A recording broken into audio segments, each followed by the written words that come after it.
Voilà, là donc je vais faire une vidéo sur le calcul des résistances dans un circuit électrique. Donc en fait c'est un tout petit peu de physique et donc on a un circuit électrique et on doit calculer donc le résultat de toutes ces résistances qui se trouvent dessus. Ok, alors avant de commencer je dois vous dire qu'en fait il y a deux règles pour calculer les résistances. Quand les résistances sont en série, donc ça veut dire que l'un après l'autre, par exemple là et là, ils pourraient être en série, oui, en série parce qu'ils se suivent, voilà. Et alors ils peuvent être en parallèle, par exemple, parallèle, ben voilà, vous voyez, ils sont, voilà, parallèles les unes après les autres. Et donc il y a deux calculs différents. Pour faire le calcul des résistances en série, on peut simplement les rajouter les uns aux autres. Par exemple, maintenant, si je devais faire ces deux-là, je peux juste faire 4 oméga plus 10 oméga. Ok, par contre, quand ils sont en parallèle, par exemple, ces deux-là, je dois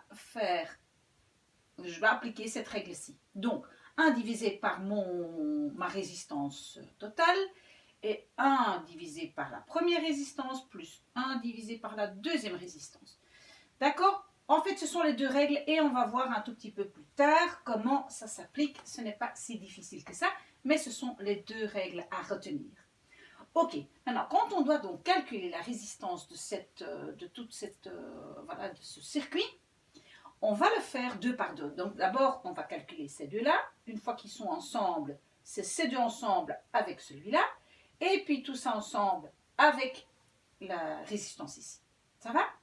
Ok, donc on commence par ajouter le R3 et le R4. Donc ces deux-là, on veut les ajouter. Et on voit très bien qu'ils sont placés en parallèle. Donc c'est cette règle-là qu'on va appliquer. Donc 1 divisé par le résultat de 3 et 4, donc la résistance qui fait les deux ensemble, c'est 1 divisé par la première résistance, voilà, plus 1 divisé par la deuxième résistance. Donc, la résultante va être 1 divisé par 10 plus 1 divisé par 15. Ok, j'ai tout mis sur le même dénominateur 150. Donc ici, j'ai fait x 15. Là, j'ai fait x 10. Donc, ça me donne 25 divisé par 150. Ou quand je simplifie, quand je divise tout par 25, 1 divisé par 6. Donc, 1 divisé par le résultat est égal à 1 divisé par 6. Donc, on peut dire que le résultat est égal à 6. Vous voyez, je l'ai trouvé là. 6 oméga, parce qu'on exprime, donc l'unité c'est oméga. D'accord? Ok, maintenant j'ai ces deux-là ensemble. On va dire que voilà, j'ai rétréci un petit peu et les deux se trouvent ici. D'accord? Et maintenant, je dois calculer les deux ensemble là, ensemble avec R2. Et alors là et là, vous voyez bien qu'ils sont en fait en série. Ils sont sur un circuit, voilà. Ils ne sont pas en parallèle. Une fois qu'ils sont ensemble, voilà, ils sont en série. Donc, c'est la règle la plus facile que je vais appliquer. Donc, que va donner le résultat de 3, 4 ensemble avec 2? Vous voyez, 3, 4 ensemble avec 2. Ça va donner le résultat de ça plus le résultat de ça. Le résultat de ça était 6. Et ici, résistance 2 est 4 oméga, donc 6 plus 4 fait 10. Donc le résultat maintenant de ces trois-là ensemble est 10 oméga. Ok, très bien. Maintenant, j'ai donc tous ces trois ensemble avec R1. Donc, tous ces trois ensemble avec R1. Donc on voit qu'ils sont en parallèle.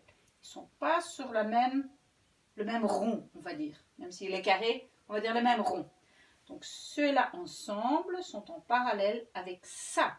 Donc, je vais calculer le résultat de 3, 4, 2 ensemble plus R1. Vous voyez ça? Ils sont en parallèle. Donc, je dois appliquer la règle ici, voilà, de parallèle. Ok, alors, 1 divisé par la résultante totale, donc de tout ensemble, est égal à, le résultat de ces trois-là, c'était 10, donc 1 divisé par 10, plus 1 divisé par, et R1, je vois bien ici, il est 40 oméga, donc 1 divisé par 40. Vous avez vu? Donc ça ici, le 10 en dessous, c'était le résultat de ces trois ensembles. Vous voyez? Plus 40. Alors, je vais tout mettre sur 40. Donc celui-là, je ne dois pas le changer, mais celui-là au-dessus, je dois aussi faire x 4. Ça fait 4 plus 1 divisé par 40, 5 divisé par 40 ou 1 divisé par 8. Eh bien, 1 divisé par ma résultante est égal à 1 divisé par 8. Donc on peut dire que la résultante en dessous est égale à 8. Et donc, qu'est-ce que j'ai obtenu comme solution? Ici, les résistances ensemble, toutes les résistances ensemble donnent 8 oméga. Et voilà, ça c'est le calcul. Un tout petit peu de physique. Si vous avez des questions, n'hésitez pas à me contacter.